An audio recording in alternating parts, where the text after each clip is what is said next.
Oke, baik kita lanjutkan terkait dengan pemodelan jembatan 3 dimensi menggunakan aplikasi SAP 2000. Sekarang kita masuk pada tahap pembebanan, kemudian nanti analisa. Kemarin kita sudah melewati tentang tutorial atau panduan bagaimana memodelkan, kemudian menyusun atau membuat definisi dari material maupun juga section atau penampang. Oke, kita lanjutkan. Jadi, kita akan memberikan beban pada struktur jembatan ini. Yang perlu diperhatikan adalah pembebanan jembatan itu cukup kompleks, gitu ya. Ada beban akibat kendaraan, ada beban akibat pejalan kaki di trotoar, kemudian ada beban angin, beban rem dari kendaraan, seperti itu. Itu cukup cukup kompleks sehingga pada panduan kali ini saya cuma menjelaskan terkait penginputan beban, gitu ya. Terkait penginputan beban yang mana nanti perhitungan detail dari masing-masing beban di jembatan itu bisa teman-teman pelajari pada mata kuliah jembatan atau mungkin dari beberapa peraturan atau literatur yang sudah ada. Nah, di sini sudah saya siapkan. Jadi, nah, pembebanan pada jembatan itu pada dasarnya dianalisa bertahap. Jadi bertahapnya kita menganalisa dulu pada plat lantai. Bagaimana plat lantai, apakah sudah aman atau belum? Kemudian dari berat plat lantai dan juga beban di plat lantai disalurkan ke gelagar memanjang. Ini yang teman-teman bisa lihat. Kemudian dari gelagar memanjang ada berat dan juga beban yang diterima disalurkan lagi ke gelagar melintang. Gelagar melintang yang ada ini. Nah, kemudian dari gelagar melintang ini nanti baru diinputkan beban menjadi beban terpusat pada gelagar induk. Gelagar induk adalah yang rangka ini. Itu adalah skema pembebanan. Jadi yang tertulis atau terlihat di layar ini adalah yang berwarna hitam adalah beban vertikal gitu ya. Beban vertikal dari perhitungan yang sudah dilakukan sebelumnya, yaitu beban akibat plat lantai, akibat gelagar memanjang, itu berat maupun bebannya, kemudian dijadikan beban terpusat pada gelagar induk. Karena kalau kita bicara rangka, pasti beban itu bekerja pada titik-titik buhul atau titik-titik join pada struktur rangka. Skema pembebanannya seperti itu kalau di struktur rangka. Sehingga nanti yang kita masukkan pada program kali ini adalah pertama adalah self weight. Jadi berat akibat beban sendirinya struktur kita menggunakan 1,1 multiplier. Biasanya ini opsional tergantung perencana mau menggunakan seberapa, tapi kali ini saya kasihkan tambahan 10% dari berat struktur. Apa 10%-nya? 10% adalah berat asumsi kita sebagai tambahan berat gitu kan ya, karena adanya sambungan. Jadi ada sambungan baut, ada sambungan baut mur, kemudian ada plat buhul. Nah, itu kan memiliki berat. Nah, beratnya itu kita asumsikan 10% dari berat struktur. Nanti ini ada kita bisa setting di SAP 2000-nya. Kemudian untuk beban vertikal ini yang berwarna hitam gitu ya. Itu beban vertikal ke bawah bersifat statis, kita ngisinya nanti. Itu adalah P1 7.500 kilo, yaitu beban terpusat di tepi gitu ya. Kemudian P2 adalah 15.000 kilo. Kalau kita lihat di sini P1 dan P2 adalah selisihnya 2 kalinya ya. Kenapa? Karena kita lihat kalau P1 kita bagi area terbebani, dia cuma setengahnya, sedangkan P2 dia setengah di sebelah kiri, sebelah kanan, sehingga menjadi 2 kali lipatnya. Begitu juga dengan beban angin. Beban angin adalah beban yang bekerja horizontal atau lateral pada struktur kita, struktur jembatan. Itu yang ditandai dengan warna merah di sini, di mana W1 dan W2 adalah beban angin pada gelagar induk bagian atas, kemudian W3 dan W4 adalah beban angin pada gelagar induk bagian bawah, gitu ya. Nah, kalau pengen tahu perhitungannya ini ada DSNI juga. Ini saya sudah siapkan angkanya. Jadi kurang lebih W1 dan W2 itu ya. Ini nilainya paling tidak yang sebelah tepi itu lebih kecil di bagian tengah daripada bagian tengah. Kenapa? Karena area yang terbebani angin itu lebih kecil dibandingkan dengan yang di tengah, seperti itu ya. Begitu juga antara gelagar atas, gelagar induk atas dan gelagar induk bawah. Di atas lebih kecil dari bawah, jelas karena area terbebaninya dia lebih banyak gitu ya. Itu yang menjadi dasar perhitungan pembebanan. Oke, sekarang kita masuk ke sub 2000-nya. Apa yang perlu kita siapkan? Di sub 2000 pertama kali kita harus men-setting dulu yang namanya load pattern. Kemarin sudah saya sampaikan, workflow kita adalah dari atas ke bawah. Tapi kalau di sini kita tidak perlu menggunakan soil profiles karena kita tidak menghitung tanah, pondasi, mohon maaf. Kemudian ada foundation properties, ini juga pondasi. My source ini adalah massa struktur. Nah, ini massa struktur ini bisa kita gunakan kalau kita mau menganalisa gempa pada struktur jembatan kita. Tapi pada kasus ini saya tidak menjelaskan itu karena itu cukup kompleks dan perlu ada penjelasan tersendiri. Kemudian ada joint constraint, ada joint pattern, ini kita tidak butuhkan. Groups, nah groups ini bisa kita gunakan untuk memilih atau memisahkan, mengkategorikan misalnya gelagar induk kita grupkan sendiri, kita kelompokkan sendiri. Gelagar memanjang kita kelompokkan sendiri. Gelagar induk gelagar melintang kita kelompokkan sendiri. Nah, itu bisa kita menggunakan fitur groups, tapi kita tidak perlu sekarang ini. Section cuts ini adalah potongan penampang, ini kita tidak perlu juga. Generalized displacement adalah kita men-setting displacement di awal, tapi kita tidak butuhkan juga. Function, nah function ini kita tidak butuhkan juga karena ini untuk analisa-analisa gempa atau vibrasi gitu ya. Kita tidak butuhkan, sehingga yang kita butuhkan adalah load patterns, load case, load combination. Nah, di sini ada moving loads juga. Moving loads ini kalau di sub 2000 ini kita dimudahkan ada fitur yang namanya moving load. Jadi kita men-setting ada pergerakan beban akibat misalnya kendaraan gitu ya. Ada kelas-kelas kendaraannya yang nanti dianalisa secara dinamis seperti itu. Tapi pada kasus ini kita kunci dulu, kita tidak membahas ke arah sana, kita cuma membahas akibat beban statik dulu. Tapi nanti kalau misalnya diperlukan, nanti akan saya buatkan tutorial khusus. Oke, kita masuk dulu ke load pattern. Load pattern adalah pola beban. Jadi, beban apa saja yang akan masuk pada perhitungan, itu kita settingnya di load pattern. Di date ini kita rubah dulu menjadi self weight, kemudian kita modify load pattern.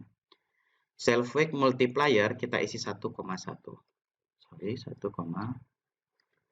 Kita modify load pattern. Jadi setiap ada perubahan kita klik modify load pattern. Kemudian ini kan masih satu load pattern, kita tambahkan load pattern berikutnya. Kita pilih add copy of load pattern, tapi kita ganti dulu. Kita mau mengganti dengan nama apa? Kita ganti menjadi dead load. Oh sorry, superimpose dead load SIDL. Ini. Oh ya, saya lupa. Berarti kalau yang sekarang kita menjadikan beban vertikal ya. Kita tulis saja beban vertikal atau vertical load. Vertical load.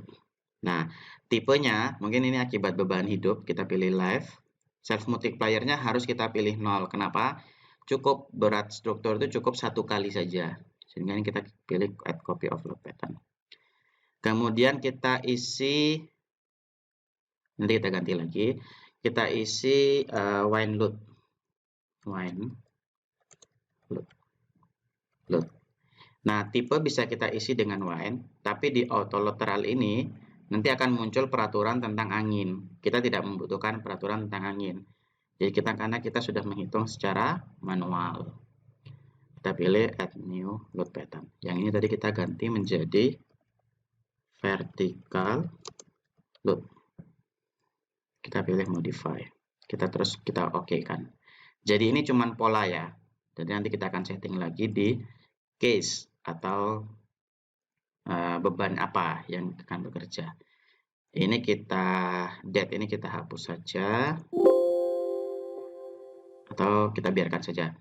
Det, vertikal, line load. Kita lihat masing-masing. Ini menjadi linear static atau statis linear. Bisa juga menjadi non-linear kalau kita mau memasukkan beban-beban yang bersifat dinamis gitu ya. Seperti itu. Ini scale vektornya kita pastikan sudah 1. Dan lain-lainnya ini sudah dipastikan 1. Oke. Kemudian beban itu kan harus bekerja bersamaan. Kita mencari kondisi paling ekstrimnya gitu ya. Misalnya kombinasi 1 saya mau isi 1,4 dari dead load, kemudian kita oke. Oke. Kemudian kita pilih lagi add new combo. Nah, di kombinasi kedua kita mengasumsikan semua bekerja bersamaan sehingga dead kita pilih 1, vertical load kita pilih 1, line load kita pilih 1. Pertanyaannya mungkin kalau ada yang bertanya kenapa kok scale vektornya 1? Nah, kita asumsikan di sini tidak ada pembesaran beban karena perhitungan dari vertical load maupun line load itu sudah dikalikan faktor pembesaran beban di awal perhitungan, faktor kombinasi beban gitu ya. Sudah dikalikan di awal sehingga di sini kita tidak perlu mendobelkan, cukup 1 kali saja. Kita oke. Kita oke. Sekarang kita menginput bebannya. Bagaimana cara menginput bebannya? Kita lihat kembali di sini. Kalau kita perhatikan di sini semua adalah beban vertikal terpusat gitu ya. Beban terpusat, ada yang vertikal, ada yang horizontal atau lateral. Bagaimana cara menginputkan? Kita lihat dulu. Mungkin kita input yang P2 dulu ya. P2 di sini adalah 15.000 kilo. Kita ke sub, kita pastikan di satuan ini sudah menjadi kilogram meter mungkin. Kemudian ini kita 3D-kan saja. Oke. Kemudian kita pilih join-nya. Jadi teman-teman klik join-nya, dipastikan tanda merah ini sudah bulat gitu ya. Diklik, klik dan diklik. Kemudian assign, join load, kemudian kita pilih force. Nah, kemudian di load pattern ini kita pilih vertical load gitu ya. Kemudian di force global Z itu kita pilih tadi min 15.000 kilo. Kemudian kita apply. Oke, otomatis nanti dia sudah masuk sebesar 15.000 kilo atau kisaran 1,5 ton gitu ya. 15 ton. Oke, kemudian kita inputkan lagi beban yang di tepi itu adalah 15.000 dibagi 2 ya, atau 15.000 dibagi 2 atau 7.500. Kita apply. Oke. Nah, terakhir kita mau menginputkan beban angin. Bagaimana cara menginputkan angin? Sama dengan yang tadi. Kita perhatikan, kita klik dulu batang yang mau kita assign. Jadi kita pilih batang yang atas ini, join yang atas ini, sorry.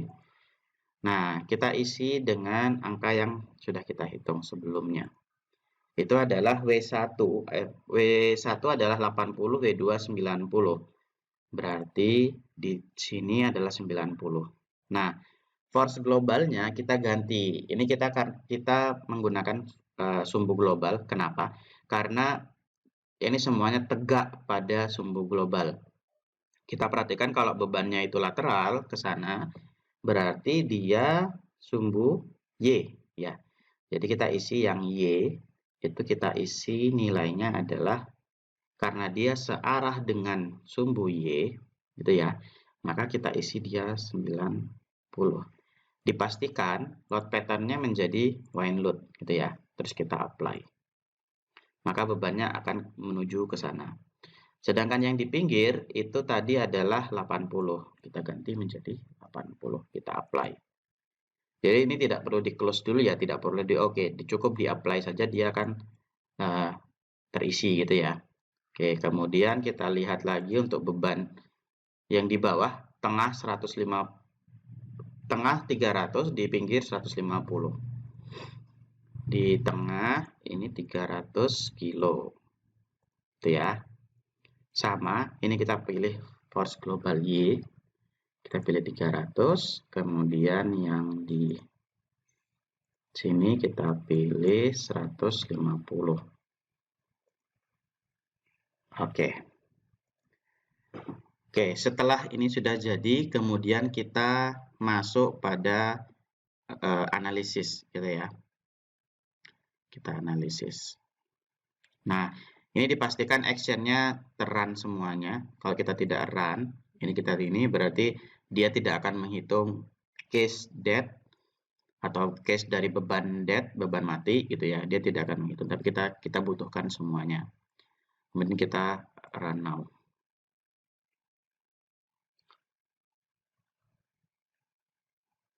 Oke, ini masih proses analisis. Semakin banyak join, semakin banyak batang, dia akan semakin lebih lama analisisnya. Nah, ini ada warning, nanti kita bisa perhatikan apa itu warningnya.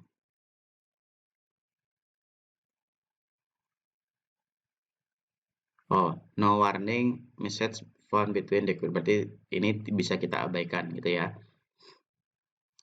Oke, itu dulu penjelasan pada penginputan beban. Kita lanjut pada video berikutnya untuk menginterpretasikan dari hasil analisa.